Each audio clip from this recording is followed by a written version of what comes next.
mesdames et messieurs, nous allons commencer. Bienvenue dans les vidéoscopies culinaires. Je vous rappelle le principe. Bonjour à TikTok. J'espère que vous allez bien. Bientôt 100 000 abonnés. Merci à vous. Vous êtes adorables, vous êtes gentils, vous êtes parfaits. Petit 1, on analyse avec le sec, comme Napoléon, le champ de bataille. Petit 2, c'est une vidéoscopie. Il y a donc du son et de l'image. On analyse à la fois le son et l'image et tout ce qui s'ensuit de A à Z. On analyse le contenu dans son entièreté. Petit 3, on ne s'énerve pas. Voilà, jamais. On ne s'énerve pas. C'est clair.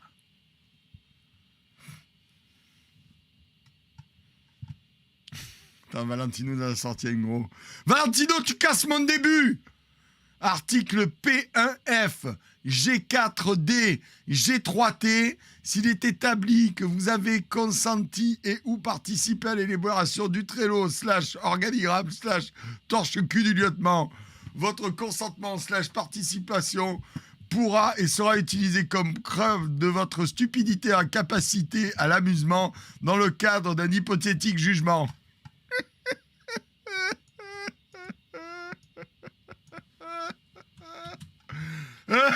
J'en ai trop, les mecs, je sais plus quoi en faire. C'est un génie, Valentino. Bon, on en sortira la volée après. On en sortira la volée pendant le... Bon, ça suffit. On se concentre. Vidéoscopie culinaire. Abonnement, c'est bon? Il y a des gens qui veulent s'abonner, qui veulent offrir des abonnements. C'est juste un beurre. C'est maintenant, hein? Qui veut offrir des abonnements? Après, c'est vidéoscopie, hein? Bande de connards, vous n'allez pas offrir des abonnements pendant que je vidéoscope. C'est bon? La Rougo clé CD, c'est bon? Vous me dites si c'est bon, hein? Vous me donnez le top départ, hein? C'est vous les patrons, hein? Top départ, on y va? Répondez pas tous à la fois sur le chat, hein, vous aurez l'air malin.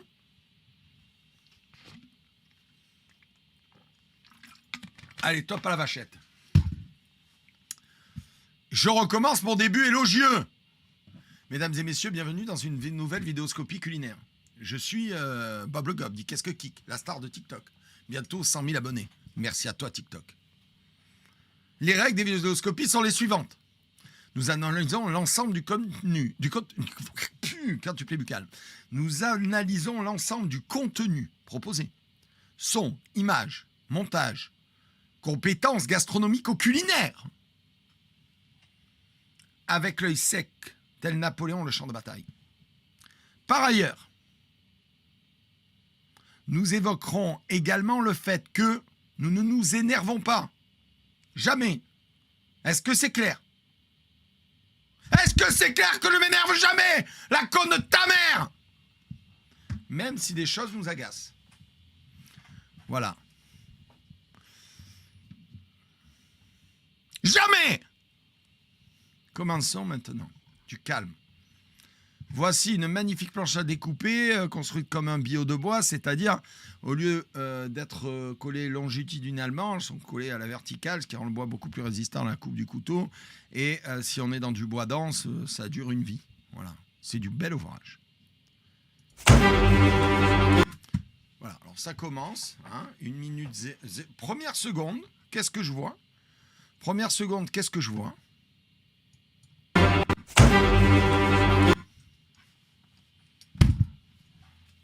Alors, apparemment sur TikTok, sur YouTube aussi en fait, où qu'on soit. Attends, j'ai fait un truc que tu me vois un plus grand parce que je suis beau en ce moment. Lancer la nourriture, c'est bien. Voilà. Ça donne de la valeur à ce que tu fais. C'est de la plus-value. Il faut lancer. Il faut lancer. Il faut que ça atterrisse. La conne de toi. Belle pièce de viande. Repose. Musique insupportablement parfaite. Hein. Insupportable parce que... magnifique, parce que musique classique. Insupportable, parce que ça ne va pas du tout avec ce que je suis en train de faire. Elle est belle, sa viande. Ah oui, la gris-gris. Voilà. Alors ça, c'est à la mode. Hein. C'est la gris-gris. La gris-gris, la gris-gris. Voilà. Donc, tu as un bac avec une grille-grille. C'est la grille-grille. Voilà. Il y a eu un moment, il y a eu une mode des pinces à épiler, des baguettes. En ce moment, c'est la mode de la grille-grille. C'est-à-dire que comme tu as la grille-grille, tu cuisines bien. Voilà. Bon, alors, c'est foncièrement inutile. N'en achetez pas. Ça ne sert à rien. C'est de la merde. C'est juste de la poudre aux yeux pour te montrer que lui, c'est un vrai cuisinier. Non, un vrai cuisinier, il a du talent, il a des bons produits, il a du cœur, il a des amis et il partage. Et il n'a pas la gris-gris. Voilà. Mon vieil, les gris-gris. Voilà, ça me gave. On va un peu baisser le son de Gilbert parce que c'est tellement fort là, que ça m'a cassé les oreilles. Voilà. Oh là, c'est encore trop fort. Bon, ben il assaisonne bien, c'est bien. Est-ce qu'il va la laisser reposer? Pardon, rien à dire. Bien. Si j'ai un reproche, tu aurais pu mettre un peu un corps gras pour que ça colle mieux. Voilà. Vous la met au frais. Ben non. Ben non, en fait, tu es un crétin. Alors, non, pourquoi non? Voilà. Alors, sauf si tu la sors dans 3 jours pour la manger. Mais sinon, non. Non. Je suppose qu'il va la cuisiner de suite. Les viandes, quand vous allez les faire cuire, on ne les fait pas partir de 2 ou 4 degrés pour les faire monter ensuite. Comme ça tend bien les fibres. C'est bien dur. Non, non, non. On la laisse venir à température ambiante. On la laisse bien tomber à température ambiante. Et ensuite, on la cuisine. Et là, c'est bien meilleur. Tu l'attends moins. C'est parce que tu comprends bien, le différentiel de température est moins grand. Ça, c'est une énorme bêtise. Je me suis pas énervé. Bon, il en ressort. Oui, alors ça c'est bien, là séché, je valide. Alors j'ai l'impression qu'il a laissé plusieurs jours. Donc je valide le frigidaire. Ouh là là, oui, il a laissé un moment, bien dur. Par contre, alors je valide, mais je valide pas. Il la sort. Et hop, il l'utilise de suite. Donc ça veut dire qu'il n'a pas laissé reposer. De toute façon, on le voit qu'il n'a pas laissé reposer. Parce que vous voyez, le gras de la viande est très dur et très ferme et n'est pas brillant. Quand vous laissez reposer une viande à l'extérieur, vous la laissez arriver à température ambiante, elle sue du gras. Et là, elle ne sue pas. Voilà, achète-toi un couteau, ça déconne. C'est une catastrophe, c'est un couteau. En plus, on en a accéléré. Ça veut dire que si on est en vitesse unique comme ça, il a cru que c'était une scie. Oui, oui, Florian, j'étais cuisinier. Oui. C'est une catastrophe. Dois-je répéter encore comme ça ira aussi sur TikTok? J'ai eu un restaurant, je suis tombé dans la marmite quand j'étais minot, mes grands-parents avaient un magasin de traiteur, épicerie fine. J'ai cuisiné avec mes grands-parents tout le temps quand j'étais minot. La cuisine est une passion, la gastronomie française me coule dans mes veines. Est-ce que je dois à chaque fois le répéter? Et quand est-ce que tu cuisines? La conne de ta mère, je suis pas exclusif à ton putain de TikTok de mes couilles, tu restes devant comme un gros décérébré. Je fais des live cuisine toutes les semaines sur Twitch. Quand est-ce que je les fais? En général, mercredi, jeudi ou vendredi matin, quand il me tombe une envie, un œil et quelque chose que j'ai envie de cuisiner, de partager. Voilà. Oh, mais tu fais ça depuis longtemps. Moi, je sais pas, depuis au moins 10 ans. C'est bon, t'as fini de me péter les couilles. Voilà. C'est pas pour toi hein, sur Twitch, hein, c'est pour c'est pour les gens qui regardent les vidéos sur YouTube ou sur TikTok. Il y a toujours un pour poser la question. Et toi, quand est-ce que tu cuisines? Ça fait une belle pièce hein, quand même. Je mange. Hein. Bon, mais là, c'est une catastrophe. C'est une catastrophe parce qu'il n'a pas laissé reposer sa viande, donc elle va se tendre. Ceci étant, il maîtrise bien la cuisson. Elle est bien dorée, c'est bien. Ouais, ça c'est bien. Ils le font tous, ça me fatigue, mais c'est bien. En fait, moi je dis la chose suivante. Si tu veux faire le beurre là, avec ton morceau de thym et de romarin, elle va jusqu'au bout du délire. Fais un beurre d'herbe. Tu te prépares un beurre d'herbe. C'est-à-dire dans une petite casserole, tu mets 250 grammes de beurre. Tu mets du thym et du romarin coupé pitchou et tu le fais lentement chauffer pour pas que les protéines brûlent. Et ensuite, tu le filtres et tu t'en sers. Ou alors mets du boursin, comme ça tient tout. Voilà, après il va arroser la viande avec. Cette méthode me fatigue.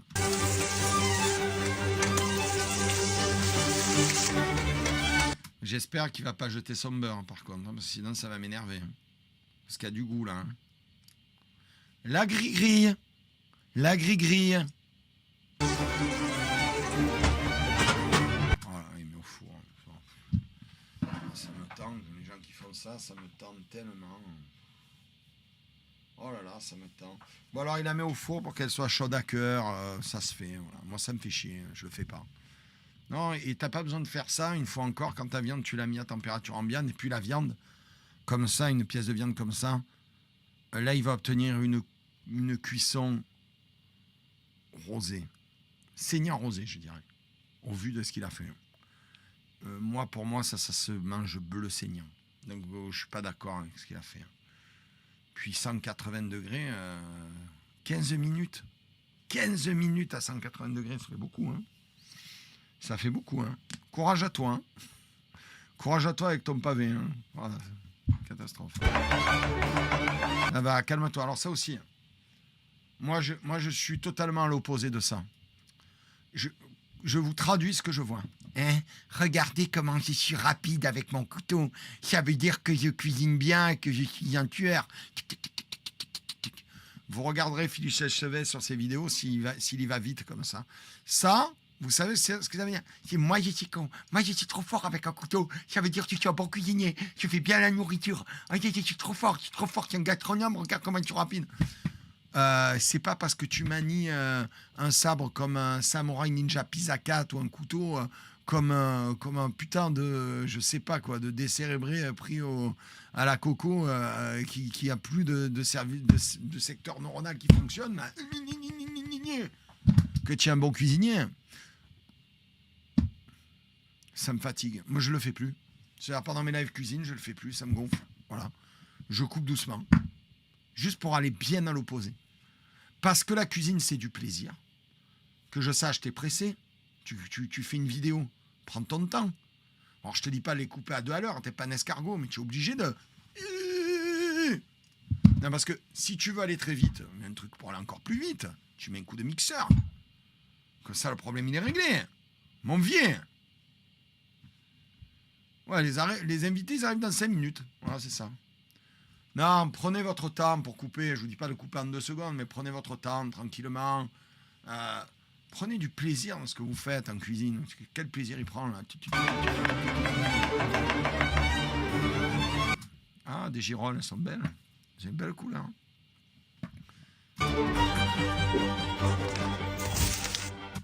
Attends, tu as utilisé le beurre d'avant. C'est la poêle d'avant, parce qu'on n'a pas eu trop le temps. Il y a le marquage de la viande, donc c'est bien, il utilise la poêle d'avant. Mais il y a un problème. Le beurre, il est sous la grille-grille. Donc là, il y a, tu vois, c'est la magie du montage. Là, on est à l'école de Poudlard. Le beurre, il est revenu à l'intérieur, il nous dit pas, il s'en fout, hein. Il s'en fout, il fait ce qu'il veut. Et encore une fois, il jette. Je jette. Personne ne fait ça. Alors, je vais vous expliquer pourquoi personne ne jette comme ça. Regardez bien. Vous avez vu? Regardez les éclaboussures. Et la conne de ta race! C'est toi qui nettoie la cuisine! Parce que si c'est toi, tu aimes te donner du travail, gros débile! Parce que c'est vrai que c'est tellement amusant de passer l'éponge et de faire pouic-pouic de partout! Et si c'est ta moitié qui le fait, tu es le gros fils de pute qui donne du travail aux autres! La conne de toi! Putain, arrête de lancer la bouffe! Mon vieux! Bien sûr, on ne s'énerve pas. Ça me rend dingue les gens qui se jettent. Donc vous avez vu tous les éclats, regardez. On dirait un canon à neige le truc, regarde bien. Ah mais, oh, regardez là, dans cette zone là. Regardez bien. Crétin. Tu peux pas juste gentiment les déposer. Qu'est-ce qu'ils t'ont fait les champignons? Tu as été traumatisé quand t'étais minot. Ils t'ont donné la chiasse que tu les lances de 15 mètres d'eau. Personne ne fait ça. Oh là là, ça me dégoûte. Ça me dégoûte, il me dégoûte. Si c'est clair, s'il a un minot qui est à hauteur du plan de travail à côté de lui, c'est bon, il est aveugle, quoi, il devient lysine. Échalotes de basse qualité, je m'y connais, j'ai un ami agriculteur qui produit des échalotes. D'ailleurs, pendant mes live cuisine, vous pouvez voir ce que j'appelle des cafalotes, c'est-à-dire son échalote, là, elle est mal formée, elle est vilaine, elles font 5 ou 6 fois sa taille. Mon Dieu, il te montre les deux côtés. Il est coupé, regardez les deux côtés. Crétin. Plus vite, plus vite, plus vite, plus vite, bim, bim, bim, bim, bim, vite, vite, vite, vite, pour montrer qu'il y a du skill, bim, bim, bim, bim, bim. Crétin. Tu sais que tu coupes juste des aliments, hein, que tu ailles vite ou doucement, ils seront tout aussi bien coupés. Alors, pas dans cet ordre. Je suis pas d'accord. Non. D'abord l'échalote et l'ail, que tu fais suer doucement sans colorer. Ensuite, les champignons. Bon, moi qui ai vécu toute mon enfance dans la garrigue, au pied du Garlaban, dans les collines de Marcel Pagnol, de la gloire de mon père, du château de ma mère, quand je vois du thym et du romarin, comme on a vu tout à l'heure et comme on voit là, ouais, celui-là, il n'a jamais vu un rocher, il n'a jamais vu de soleil. Hein, la seule chose qu'il a... Tu vois, quand la tige, elle est comme ça. La seule chose qu'il a vue, c'est de la flotte, du CO2 et une putain de serre. Et ça me dégoûte. Les gens qui utilisent ce genre de produits, ça me dégoûte. Oui, mais ben, pas tout le monde peut... Eh ben alors, tu n'en mets pas, tu mets autre chose, fais quelque chose qui est à côté de ta région, crétin. Oh, du Jack Daniel. Oh, le niveau zéro des spiritueux du Jack Daniel. Tu connais pas le cognac et l'armagnac, connard. Tu vois? Le mec qui cuisine au Jack Daniel. Qu'est-ce qu'il y a? Tu cuisines pour un clodo en bas de chez toi, hein, qui vit dans ton local à poubelle, du Jack Daniel. Tu me dégoûtes. Voilà, je suis désabusé. Jack Daniel. Merci à la personne qui m'a proposé cette vidéo, qui a dû se dire, lui, Pablo Gob, il va être trop content, il est trop bien, du Jack Daniel. L'Armagnac, ça t'intéresse? 1200 ans d'histoire. La France, ça n'a pas d'histoire. Ferme-la! C'est le pays qui a la plus grande histoire du monde. Armagnac! 1200 ans d'histoire, l'Armagnac. Le plus vieux spiritueux au monde. Tu peux pas mettre de l'Armagnac, la con de toi. Dégoûte avec son Jack Daniel de merde. Oh là. Ouais, ben voyons. Alors, deuxième erreur gastronomique. Hein. Enfin, deuxième, 10e, 12e, je sais plus à combien j'en suis, mais bon. Sachez que le champignon, c'est une éponge. Hein, une grosse éponge de merde. Donc, en fait, il faut que tu fasses chauffer dans une petite casserole ton alcool, que tu le lances, que tu le flambes et que tu le répandes dessus. Sinon, il va le boire. Et tes champignons, il va utiliser les champignons pour poivreau. Voilà. L'armagnac, ça pue du cul. Alors oui, alors là, on va discuter parce que là, ça va m'énerver. As 2 pique. Super pseudo, je suis sincère. L'armagnac, ça pue du cul. Alors, tu vas m'expliquer pourquoi. Alors, est-ce que l'armagnac pue du cul comme ton utilisation du français déjà? Alors, ça s'écrit C. C'est-à-dire que quand même, tu t'es démerdé pour faire 2 fautes d'orthographe sur 4 mots. Ça, c'est CA, hein, pour info. Donc, As de pique, tu as attiré mon attention et je t'en remercie. Je trouve sincèrement que ton pseudo est incroyable. Hein. Tu vas nous expliquer pourquoi ça pue du cul. 3 arguments factuels. Premier argument, As de pique. Déjà, tu nous diras où tu résides, quel est ton pays. Déjà, ça pue. Alors, ça serait bien que tu apprennes de tes erreurs. C'est CA. Donc, ce ne sont pas des arguments. Ça pue, oui. C'est dégueu, non. Ça veut dire que tu as un palais de Doberman et un nez qui a dû sentir un peu trop l'arrière-train d'un teckel. Donc, ce ne sont pas des arguments. Alors, c'est assez marrant parce que quelle est la différence de conception, par exemple, de l'Armagnac et du Jack Daniel? En fait, ce qui est fait pendant des années dans un fût, le Jack Daniel le fait entre les fabricants de Jack Daniel, enfin je ne sais pas si on peut appeler ça des maîtres de chez, parce que voilà, bon, les fabricants mercantiles de Jack Daniel, parce que Jack Daniel, ça vient de la prohibition aux États-Unis.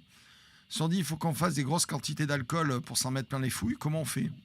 Eh bien, on va prendre des arbres, on va les couper en morceaux, on va faire du charbon de bois avec. On va prendre des érables, hein, parce que ça a un goût un peu sympa, c'est un peu sucré. Et on va passer de l'alcool qu'on a distillé avec tout et n'importe quoi, ce qu'on avait sous la main à l'époque de la Prohibition. Et on va le faire passer à travers le charbon de bois du dit érable pour en extraire des parfums et des tanins. Ce qui est à peu près ce qui se fait autrement, par exemple, sur le cognac, l'armagnac, le whisky, où le maître de chez va lui mettre dans des fûts qui avaient servi avant à distiller et à bonifier du vin. Voilà. Donc, quand tu ne sais pas, tu te tais. Et comment on sait que tu ne sais pas et que tu es un esclave de ton ignorance, que tu ignores? Déjà, tu es incapable d'écrire. Tu écris des phrases qui font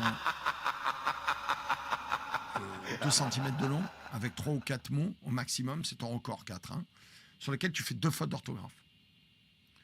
Tu es un dégénéré. Donc, j'ai pris du temps pour te parler, as de pique. Maintenant, tu fais silence et tu observes et tu apprends. Tu vas grandir, ça va te faire du bien. Merci. Bisous. Le bisou, c'est parce que j'ai de l'affection pour les ânes. Oui, je trouve que c'est un animal fantastique et qui porte de lourdes charges. Et qui est très efficace et très intelligent, contrairement à toi.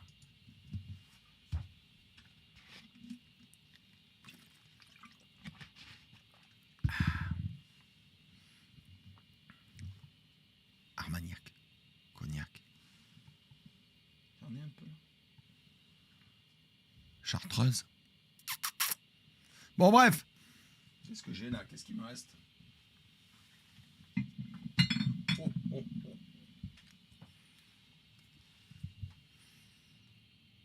Niol maison. Calvados. Une tuerie. Ah, il n'avait pas compris, Stanbox. Ça a bien fait de lui mettre 600 secondes. Niol maison. Une tuerie. Elle est toujours là. Avec ça, on fait des choses folles. Hein. C'est de la pomme. C'est que de la pomme, c'est du fruit. Et pourquoi est-ce qu'il y a du scotch? Bah parce qu'on ne veut pas que ça évapore. Monsieur Marius Décidus, merci beaucoup. Une vieille bouteille de Kraken. Hop, hop, hop, Marlène, reviens ici, on a besoin de toi pour le procès après. Voilà. Bouge plus, Marlène. La suite. Là, il a mis un petit fond de quelque chose. On ne sait pas quoi. Je gage qu'il n'a pas été fait avec des parures de volaille, de veau ou de bœuf. Et je gage qu'il a été fait avec un bon bouillon cube. Il met de la crème aussi. Après, il va laisser réduire. Ça va lui faire une sauce forestière. Elle sera trop liquide. Elle sera trop liquide. Et les champignons vont être ultra cuits. Quand vous faites ça, en fait, il faut retirer vos champignons en cours de cuisson. Sinon, bah, vos champignons, ils sont morts 15 fois, là. Oh, les petites feuilles, il les pose avec amour. Après, il va les ciseler tout finement avec sa super rapidité au couteau. What's that? Technique Bruno Naruto.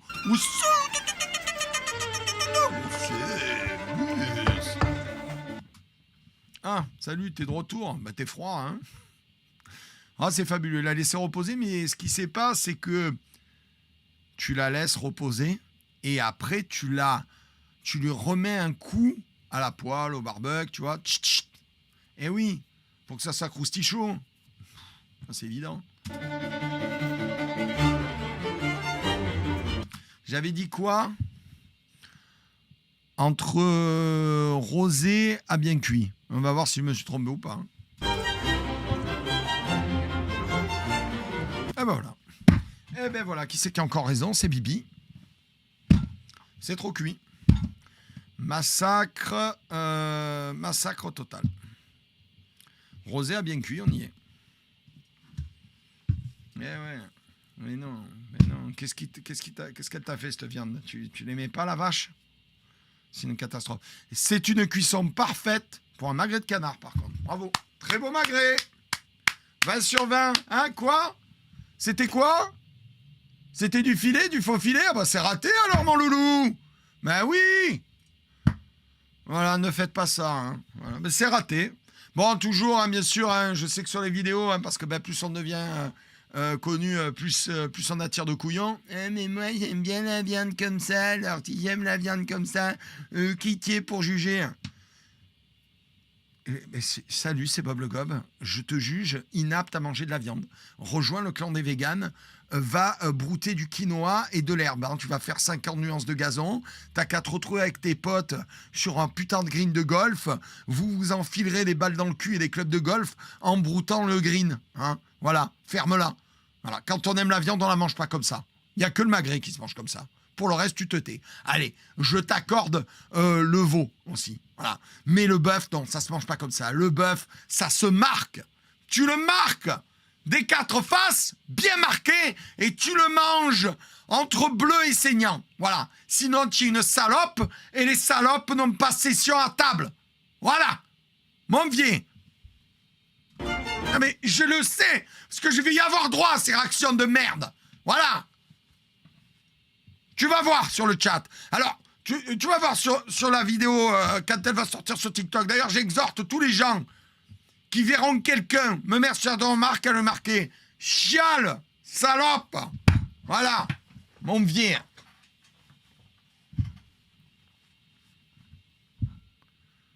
Et bien sûr que ça sera bip, parce que sur TikTok, il n'y a que des petites fragiles de merde.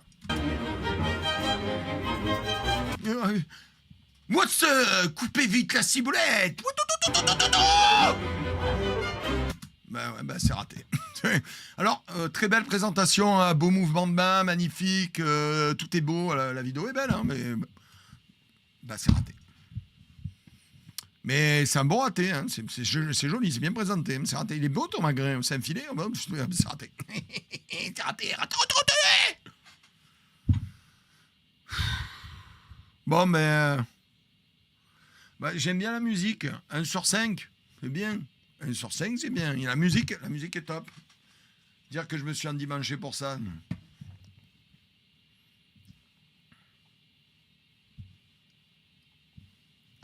C'est un Américain. Et alors, ça le pardonne d'être nul? Ça lui donne des excuses, c'est un Américain. Quel dommage, une si belle viande à la base. C'est exactement. J'espère qu'il a tout mangé après. Jadis, dans l'auberge de mon grand-père, un Parisien envoyait plusieurs fois sa viande pour l'avoir savate. Eh bien, il a eu savate écrasée sous la semelle. Le client était ravi. Alors moi, sachez que dans mon restaurant, un jour, j'avais des magrets de canard magnifiques. J'avais une affaire magnifique, énorme. Le machin comme la bouteille. Et je l'ai fait en plat du jour. Et je l'ai fait rosé. Parce que ça ne se fait pas autrement. S'il y a des gens du sud-ouest, vous me direz que si quelqu'un fait plus que rosé, en fait, il se prend une mêlée du 15 de France. Voilà. Il comprend pas. Tu vois, le gars, il est là, il fait je vais le faire bien cuire. Tu vois, il prend sa spatule comme une grosse salope. Il fait pchit, pchit. Vous les voyez, ces gens-là? Tu as envie de lui dire, mais qu'est-ce que tu fais? Hein? Tu te prennes la tête pour te faire pchit, pchit, moi aussi. Hein? Tu les vois, ces gens? OK? Eh bien, ces gens-là, quand ils font ça, qu'est-ce qui se passe? Il y a Alexandre Dumas qui sort de son tombeau. Il y a les 3 mousquetaires qui lui foncent dessus. Tu vois? Ils arrivent. Il y a Athos, Porthos et Aramis. Ils le galègent. Ils lui mettent des 5 francs comme ça. Jusqu'à ce qu'il reprenne un peu du bon sens.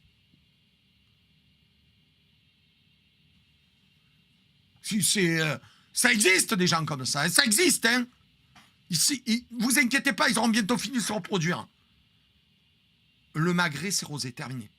Et donc, je fais ces magnifiques magrets, je me régale, j'ai fait bien cuire et tout. J'étais à fond en cuisine à l'époque, j'étais jeune, j'étais fou. Avec le bon gratin dauphinois, tu vois, mais le vrai gratin dauphinois, sans gruyère. Le premier qui met du gruyère, c'est pareil. Je lui fourre les patates dans le cul. Sans gruyère. Avec la noix de muscade, le sel, le poivre, le beurre qui a mijoté tout doucement avec l'ail, tu vois, ça donne du goût. Bref. 10 heures, il a mijoté il a confit, tu vois, les pommes de terre confit dans le lait. Incroyable. Je coupe une belle part, je mets avec amour. Je coupe pas le magret. Parce que c'est aux gens de se couper le magret, parce que c'est pas des enfants. Tu vois, moi, je suis pas un enfant, j'ai pas besoin qu'on me coupe la viande. Je déteste les gens qui coupent la viande. Ça me gonfle. Voilà. Je fais un truc, voilà, ça me gonfle. J'ai horreur de ça, donc je le fais pas aux gens. Sauf si on le demande. Voilà, c'est autre chose. Mais sinon, de base, je coupe pas. Mon magret, je sais qu'il est parfait. Mon gratin, il est parfait. Avec à côté, petite sauce au morille. Pas en train de baigner là, comme lui, tu vois. Là, j'ai l'impression qu'on est à la piscine municipale. Non. La petite sauce à côté, tu vois, avec amour. Simple, efficace. Petite salade de chicorée à l'ail. Parce que, pareil, la mer, ça existe. Tu n'es pas un des enfants à manger des haribots toute la journée. Voilà. Tu vois, la classe. Salade à l'ail à la provençale, bim, chicorée fraîche. Je suis allé chercher, j'ai un pot de primeur. Magnifique. Magnifique. Tu as juste à t'asseoir à manger, à fermer ta gueule. Voilà. Et à la fin, je me dis merci de m'avoir fait l'amour. Mon pote Pascal, il empête le plat. Tu me dis putain, c'est beau et tout. Je dis ben ouais, c'est beau. Magret Mori, gratin dauphinois, c'est gagnant avec la salade à la chicorée, un peu amère. Tuerie. Ça revient. Il me dit, il le veut plus cuit, c'est pas assez cuit. Je regarde Pascal comme ça, je lui fais non. Il me dit comment ça? Alors mon pote Pascal, lui, il était dans le mercantilisme à outrance. Notre amitié y a survécu. Il faut que vous sachiez que c'est mon frère. Voilà. C'est mon meilleur ami. Et comme disait le Romain, un meilleur ami, c'est un frère qu'on choisit. C'est le parrain de mon premier fils. Et mon premier fils, dans son prénom, c'est important parce que vous sachiez la relation qu'on avait avec lui et que lui dire non, ça me coûtait. Voilà. Voilà, les prénoms de mon fils, c'est Fernand, donc son premier grand-père, de mon côté, Patrick, son deuxième grand-père, d'accord, Pascal, son parrain, Lucas, son prénom. Donc je lui dis non. Il me dit comment ça non? Le client est roi, il fait non Pascal.